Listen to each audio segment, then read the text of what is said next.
ታዋቂው ቲክቶከር ጆን ዳንኤል ወንድ ልጅ ከነቃጭሉ እንደተወለደለት በዛሬው ዕለት ሰምተናል።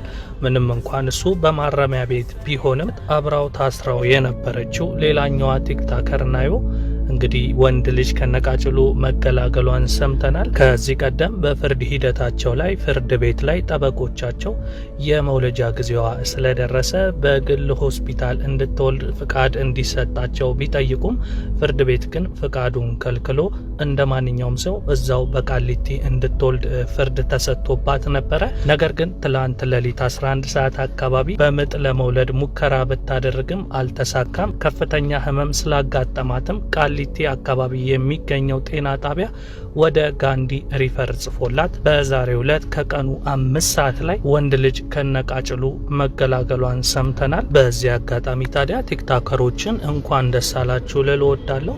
አንዳንድ ጊዜ በህይወታችን ላይ የሚያጋጥሙን ያላሰብናቸው ክስተቶች ምናልባትም ለበጎ ይሆናል።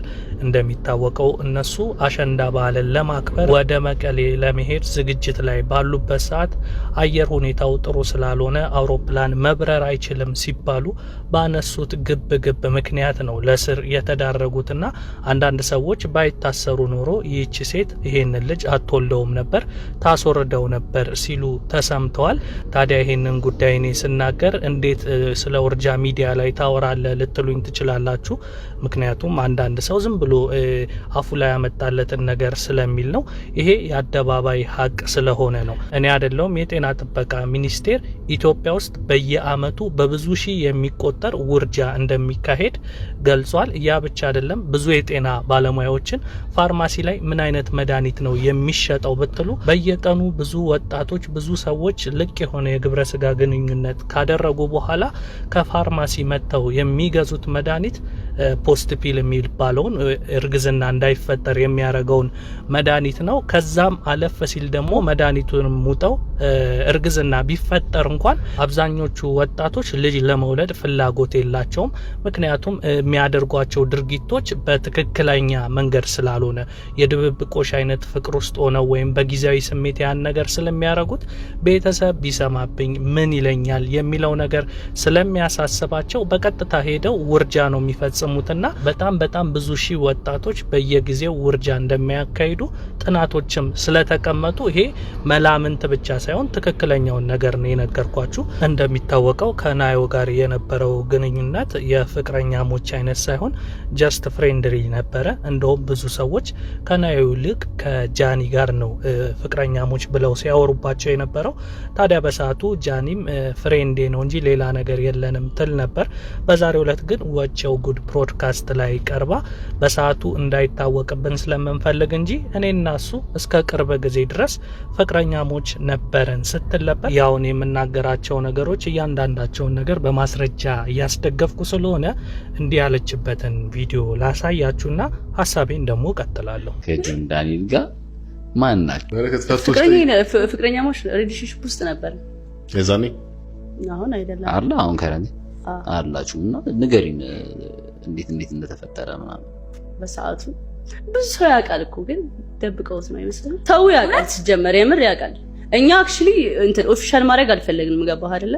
ግን ፍቅረኛ ማቾች ነበርን። ታዲያ እንዴት ሊያውቅ ይችላል? ሰው ያስታውቃል። አሁን እዛ ስንጣላ ምናምን የሆነ ሪያክሽናችን ምናምን አያስታውቅም? ያስታውቃል። እዚህ ቪዲዮ ላይ እንግዲህ እንደተመለከታችሁት ሰው ይጠረጥር ነበር። እኛ ይፋዊ እንዲሆንብን ስላልፈለግን ነበር እንጂ ብለዋል። እንግዲህ ወቸው ጉድም ጠያቂ እንዴት ሰው ሊያውቅ ይችላል ሲላት ያው ከሁኔታችን ብላ ነበርና ዛሬ ግን በይፋ ፍቅረኛሞች መሆኗን ተናግራለች። ይሄንንም ደግሞ እንድትል ያስገደዳት አንድ ጉዳይ አለ። ሰሞኑን ከዚህ ቀደም በፕራይቬት የነበረ ቪዲዮዎቻቸው የሆነ ሰው ስለለቀቀው ነውና እንደዛ የሆኑ መቼም ጀስት ፍሬንድ ነን ብትል የሚያምናት ስለሌለ በዚህ አጋጣሚ በቃ ያበጠው ይፈንዳ ብላ የተናገረችው ጉዳይ ነው። ዞሮ ግን ምልላችሁ ፈልጌ ነው ግንኙነታቸው ይፋዊ ያልነበረ ነውና ይፋዊ ግንኙነት የነበረው ከጃኒ ጋር ስለነበረ የሆነ አይነት እርግዝና ቢፈጠር ሊወስዱት የሚችሉት እርምጃ የዛ አይነት እንደሆነ ስለገመትኩኝ ነው ያንን ልል የቻልኩት። ያ ብቻ አይደለም። አንድ ወቅት ላይ የሆነ ላይቭ ላይ ተገናኝተው እኔ በየቦታው ልጅ እየወለድኩ ማስቀመጥ እፈልጋለሁ ሲል ታዲያ ለምን ከናዮ አትወልድም ይሉታል እዛ ጋር የነበሩት ላይቭ ላይ የነበሩት ጓደኞቹ ማለት ነው። ከዛ እኔ ስለማልፈልግ እንጂ በፈልግማ እችላለሁ ሲል አንተ እኔን እንዴት ነው የምታስበኝ አይነት ነገር ስትለው እኔ ከፈለኩኝ እግርሽን እንዲህ ነው ከፍተሽ ልሰጭኝ የምችው አይነት ሁሉ ሲል ነበር። ይሄንን ስል የብልግና ነገር የተናገርኩ እንዳይመስላችሁ፣ ቃል በቃል በማስረጃ ቪዲዮን አሳያችኋለሁ። ራሱ ያለውን ነው እየተናገርኩ ያለሁትና ራሳችሁን አረጋጉ። ምን አይነት ቃላት ነው የምትጠቀመው እንዳትሉኝ፣ ፈጥሬም ባወራው ሳይሆን ያሉትን በማስረጃ አሳያችኋለሁና እንደውም እሷ ካንተ ነው እንዴ እኔ ልጅ የምወልደው አይነት ብላ ላይቭን ሁሉ አቋርጣ ወጣለች። እንዴት ነው እኔን የሚያስበኝ እንዴት ቢንቀኝ ነው አይነት ነገር ብላለች።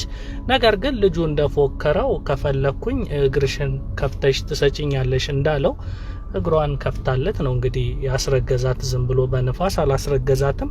ኤኒያው ማስረጃውን ላሳያችሁ።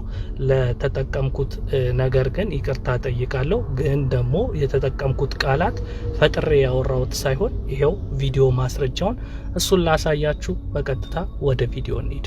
ከትዳር በፊት እጇን መጨበጥ አልችልም አይደል? ግን ይሄኔ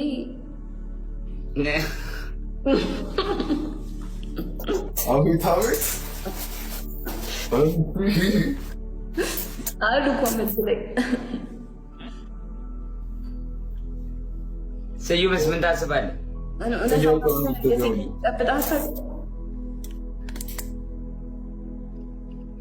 ከትዳር በፊት መሳሳም ችግር አለ ወይ?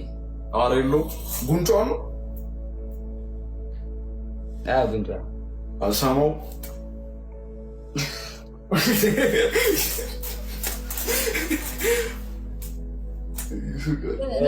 35 ዓመት ላይ ብታገባ 36 ዓመት ላይ ልጅ ብትወልድ ልጅ ዩኒቨርሲቲ እስከሚጨርስ 22 ዓመት 23 ዓመት ቢፈጅበት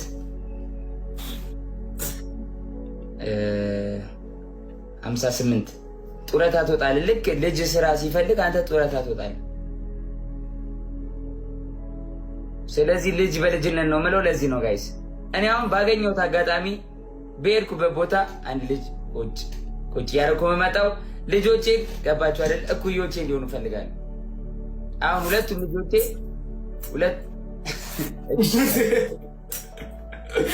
ቆይ ጥያቄ አለኝ እዚህ ጋር ማለት ነው። በወጣትነት መውለድ ከፈለክ ናዩም ወጣት ናት፣ አንተም ወጣት ነህ፣ ብትወልዱ ደስ ይለናል። ኖ እዛ በየሄድኩበት ስለኔ ያገኘሁትን ይዤልጣለሁ አልኩ እንዴ? ለማለት ፈልገህ ነው ስዩም? አይ እኮ ወጣት ምናምን ገብቶሻል። ኤክስፒሪየንስ ነው። አንተ ትንሽ አታዝንልኝ። እንደዚህ አይተካውኝ ከሱ ጋር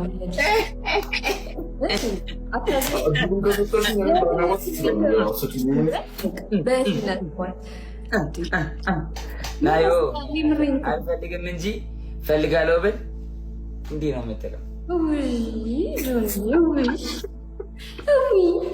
ግን ጆናሬ ያገኘውን ያስፈልጋሁን ለሞዴል ካሰብኩኝ ራስን በሚሰብ ነገር ለልጅ አስባለሁ። ለራሷ በልታ ያልጠገበች ተናደደች። ራሱ እላችሁ ልንገራችሁ ጋይስ፣ እግዚአብሔርን ቀልድ ራሱ ገደብ አለው። እንደዚህ አይነት ቀልድ ነው ደስ አይልም። ይሄ እኮ ክብር መንካት ነው። የሴት ልጅ ክብር መንካት ነው።